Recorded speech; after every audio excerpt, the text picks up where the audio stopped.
ಎಲ್ಲ ಗೃಹಲಕ್ಷ್ಮಿಯರ ಖಾತೆಗೆ 15ನೇ ಕಂತಿನ ಹಣ 2,000 ಜಮಾ ಆಯ್ತು. ಹೌದು ಸ್ನೇಹಿತರೆ, ಇದೀಗ ಬಂದಿರುವಂತ ಹೊಸ ಅಪ್ಡೇಟ್ ಇದು. ಪ್ರತಿಯೊಬ್ಬ ಗೃಹಲಕ್ಷ್ಮಿಯರು ನೋಡ್ಲೇಬೇಕಾದಂತ ಮಾಹಿತಿ. ಯಾಕಂದ್ರೆ ಪ್ರತಿಯೊಬ್ರು ಕಾಯ್ತಾ ಇದ್ರು 15ನೇ ಕಂತಿನ ಹಣ ನಮ್ಮ ಖಾತೆಗೆ ಯಾವಾಗ ಬರುತ್ತಂತ. ರಾಜ್ಯ ಸರ್ಕಾರದ ಕಡೆಯಿಂದ ಭರ್ಜರಿ ಗುಡ್ ನ್ಯೂಸ್ ಬಂದೇ ಬಿಡ್ತು. ಹೌದು ಸ್ನೇಹಿತರೆ, ಇದು ಒಂದೇ ಅಲ್ಲ, ಯಾರಿಗಾದ್ರೂ ಹಣ ಬಂದಿಲ್ಲ ಅಂದ್ರೆ 12ನೇ ಕಂತಿನ ಹಣ ಬಂದಿಲ್ಲ ಅಂದ್ರೆ, 13ನೇ ಕಂತಿನ ಹಣ ಬಂದಿಲ್ಲ ಅಂದ್ರೆ, 14ನೇ ಕಂತಿನ ಹಣ ಬಂದಿಲ್ಲ ಅಂದ್ರೆ ನಿಮಗೆ ಭರ್ಜರಿ ಗುಡ್ ನ್ಯೂಸ್ ಅನ್ನ ನಿಮಗೆ ತಿಳಿಸ್ಕೊಡ್ತಾ ಇದೀನಿ. ಯಾಕಂದ್ರೆ ಒಟ್ಟಿಗೆ ಹಣ ಪಡೆಯುವಂತ ಭಾಗ್ಯ ನಿಮಗೆ ರಾಜ್ಯ ಸರ್ಕಾರ ಕೊಟ್ಟಿದೆ. ಹಾಗಾದ್ರೆ ಬನ್ನಿ, ಈ ಒಂದು ಹೊಸ ಅಪ್ಡೇಟ್ ಅನ್ನ ನಿಮಗೆ ತಿಳಿಸ್ಕೊಡ್ತಾ ಇದೀನಿ. ಪ್ರತಿಯೊಬ್ರು ನೋಡ್ಲೇಬೇಕು. ಯಾಕಂದ್ರೆ ಇಷ್ಟು ದಿನಗಳ ಕಾಲ 14ನೇ ಕಂತಿನ ಹಣ ಪಡೆದಂತವ್ರು 15ನೇ ಕಂತಿನ ಹಣ ಅತಿ ಶೀಘ್ರದಲ್ಲಿ ಬಂದ್ರೆ ಸಾಕಪ್ಪ ಅಂತ ಬಹಳಷ್ಟು ಮಂದಿ ಬಡವರು ಕಾಯ್ತಾ ಇದ್ರು. ಯಾಕಂದ್ರೆ 2,000 ರೂಪಾಯಿ ಹಣ ಬಡವರಿಗೆ ಬಹಳಷ್ಟು ಅನುಕೂಲ ಆಗುತ್ತೆ. ಇದು ನಿಮ್ಗೆ ಗೊತ್ತಿರುವಂತ ವಿಚಾರ.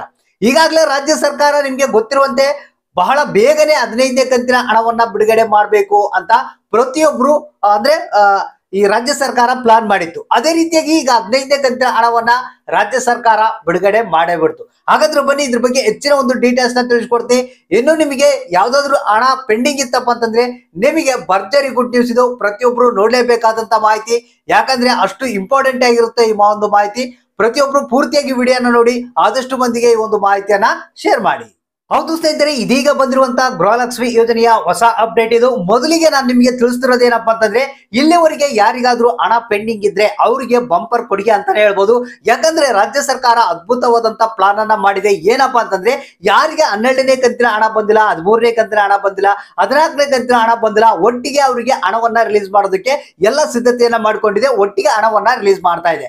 ನಿಮಗೆ ಗೊತ್ತಿರ್ಬೋದು, ಬಹಳಷ್ಟು ಮಂದಿ ನನಗೆ ಕಮೆಂಟ್ ಮಾಡ್ತಾ ಇದ್ದಾರೆ, ಸರ್ ನಮ್ಗೆ 12ನೇ ಕಂತಿನ ಹಣ ಬಂದಿಲ್ಲ, 13ನೇ ಕಂತಿನ ಹಣ ಬಂದಿಲ್ಲ, 14ನೇ ಕಂತಿನ ಹಣ ಬಂದಿಲ್ಲ, ಏನಾಗ್ತಾ ಇದೆ, ಯಾಕೆ ಬಂದಿಲ್ಲ ಅಂತ ಬಹಳಷ್ಟು ಮಂದಿ ಕೇಳ್ತಾ ಇದ್ರು. ಇಲ್ಲಿ ನಿಮ್ಗೆ ಒಂದಿಷ್ಟು ಕಾರಣಗಳನ್ನ ಮಾತ್ರ ನಾನು ಕೊಡ್ತಾ ಇದ್ದೀನಿ.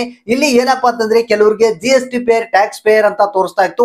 ಆ ಒಂದು ಕಾರಣದಿಂದಾಗಿ ಈ ಒಂದು ಇನ್ಕಮ್ ಟ್ಯಾಕ್ಸ್ ಡಿಪಾರ್ಟ್ಮೆಂಟ್ ನವರು ಅದನ್ನ ತಡೆ ಹಿಡಿದಿದ್ರು. ಇನ್ನು ಕೆಲವರಿಗೆ ಟೆಕ್ನಿಕಲ್ ಎರರ್ಸ್ ಲಿಂದಾಗಿ ಅವ್ರಿಗೆ ಹಣ ಹೋಗೋದು ಬಂದಾಗಿತ್ತು. ಆ ಒಂದು ಕಾರಣದಿಂದಾಗಿ ಕೆಲವರಿಗೆ ಹಣ ಬಂದಿದ್ದಿಲ್ಲ.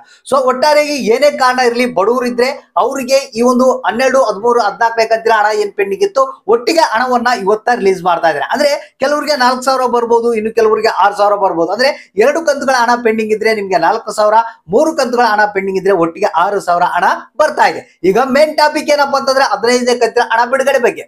ಸ್ನೇಹಿತರೆ, ಇಲ್ಲಿ 15ನೇ ಕಂತಿನ ಹಣ ಅಂತಂದ್ರೆ ರಾಜ್ಯ ಸರ್ಕಾರ ಇವತ್ತ ಫಂಡ್ ಅನ್ನ ಟ್ರಾನ್ಸ್ಫರ್ ಮಾಡ್ತಾ ಇದೆ. ನಮಗೆ ಇದೀಗ ಬಂದಿರುವಂತ ಮಾಹಿತಿ ಪ್ರಕಾರ ಇವತ್ತ 11:30 ಮೇಲ್ಪಟ್ಟು ಏನಿದೆ ರಾಜ್ಯ ಸರ್ಕಾರ ಫಂಡ್ ಅನ್ನ ಟ್ರಾನ್ಸ್ಫರ್ ಮಾಡ್ತಾ ಇದೆ ಅಂತೆ ಆರ್ಥಿಕ ಇಲಾಖೆಗೆ. ಸೊ ಆರ್ಥಿಕ ಇಲಾಖೆಗೆ ಬಂದ ತಕ್ಷಣನೇ ಲಕ್ಷ್ಮೀ ಹೆಬ್ಬಾಳ್ಕರ್ ಅವರು ಮಾಹಿತಿಯನ್ನ ಕೊಟ್ಟಿದ್ದಾರೆ. ಆರ್ಥಿಕ ಇಲಾಖೆಯವರು ಬ್ಯಾಂಕ್ಗಳಿಗೆ ಇಮಿಡಿಯೇಟ್ ಆಗಿ ಟ್ರಾನ್ಸ್ಫರ್ ಮಾಡಬೇಕು, ಯಾವುದೇ ಕಾರಣಕ್ಕೂ ತಡೆ ಮಾಡುವಂತಿಲ್ಲ ಅಂತ ಒಂದು ಮಾಹಿತಿಯನ್ನ ಕೊಟ್ಟಿರುವಂತದ್ದು ಅಧಿಕಾರಿಗಳಿಗೆ. ಸೊ ಆ ಬ್ಯಾಂಕ್ ಲಿಂದ ನಿಮಗೆ ಬ್ಯಾಂಕಿಗೆ ಹಣ ಟ್ರಾನ್ಸ್ಫರ್ ಆಯ್ತಪ್ಪ ಅಂತಂದ್ರೆ ಇಮಿಡಿಯೇಟ್ ಆಗಿ ಬ್ಯಾಂಕ್ ಅಧಿಕಾರಿಗಳು ಏನಿದ್ದಾರೆ ಎಲ್ಲ ಸಿದ್ಧತೆಯನ್ನ ಮಾಡಿಕೊಂಡಿದ್ದಾರೆ. ನೇರವಾಗಿ ನಿಮ್ಮ ಖಾತೆಗಳಿಗೆ ಈ ಒಂದು ಹಣ ಜಮಾ ಆಗುತ್ತೆ. ಮೇ ಬಿ ಒಂದ್ ವೇಳೆ ನಿಮಗೆ ಇವತ್ತ ಏನಿದೆ ಸಂಜೆ ಒಳಗಡೆಗಾಗಿ ಹಣ ಬರುವಂತ ಸಾಧ್ಯತೆ ಇದೆ. ಒಂದ್ ವೇಳೆ ಬಂದಿಲ್ಲ ಅಂದ್ರೆ ಡೋಂಟ್ ವರಿ, ನಿಮಗೆ ನಾಳೆ ನಾಡಿದ್ದು ಅಂದ್ರೆ ಒಂದು 3-4 ದಿನಗಳಲ್ಲಿ ಎಲ್ಲಾ ಜಿಲ್ಲೆಗಳಿಗೆ ಈ ಒಂದು ಗೃಹಲಕ್ಷ್ಮಿ ಯೋಜನೆಯ 15ನೇ ಕಂತಿನ ಹಣ 100% ಜಮಾ ಆಗುತ್ತೆ. ಯಾಕಂದ್ರೆ ಈ ಬಾರಿ ಅಷ್ಟು ಕಟ್ಟುನಿಟ್ಟಾಗಿ ಒಂದು ಪ್ಲಾನ್ ಅನ್ನ ಮಾಡಿಕೊಂಡಿದ್ದಾರೆ. ಬಹಳ ಬೇಗನೆ ಎಲ್ಲರ ಖಾತೆಗೆ ಈ ಒಂದು ಹಣ ಜಮಾ ಆಗ್ಬೇಕು, ಯಾವುದೇ ಕಾರಣಕ್ಕೂ ಡಿಲೇ ಆಗ್ಬಾರ್ದಂತ ಈ ರೀತಿಯಾದಂತ ಒಂದು ಪ್ಲಾನ್ ಅನ್ನ ಮಾಡ್ಕೊಂಡಿದ್ದಾರೆ. ಸೊ ಅದ್ರ ಜೊತೆಗೆ ಈಗ ಯಾಕಂದ್ರೆ ನೆಕ್ಸ್ಟ್ ಮಂತ್ ಈಗ 16ನೇ ಕಂತಿನ ಹಣ, 15ನೇ ಕಂತಿನ ಹಣವನ್ನ ಬಿಡುಗಡೆ ಮಾಡಬೇಕು, ಅಂದ್ರೆ ಪೆಂಡಿಂಗ್ ಇರುವಂತದ್ದು, ಮತ್ತೆ 16ನೇ ಕಂತಿನ ಹಣವನ್ನ ಬಿಡುಗಡೆ ಮಾಡಬೇಕು. ಸೊ ಅದಕ್ಕಾಗಿ ಈ ರೀತಿಯಾದಂತ ಹೊಸ ಪ್ಲಾನ್ ಅನ್ನ ಮಾಡಿಕೊಂಡಿದ್ದಾರೆ. ಅತಿ ಶೀಘ್ರದಲ್ಲೇ ನಿಮ್ಮ ಖಾತೆಗಳಿಗೆ ಹಣ ಜಮಾ ಆಗುತ್ತೆ. ನಿಮ್ಮ ಅಕೌಂಟ್ ಗಳನ್ನ ಇವತ್ತ ಮಧ್ಯಾಹ್ನದ ಒಂದು 2 ಗಂಟೆ ನಂತರ ನಿಮ್ಮ ಅಕೌಂಟ್ ಗಳನ್ನ ಚೆಕ್ ಮಾಡ್ತಾ ಇರ್ರಿ.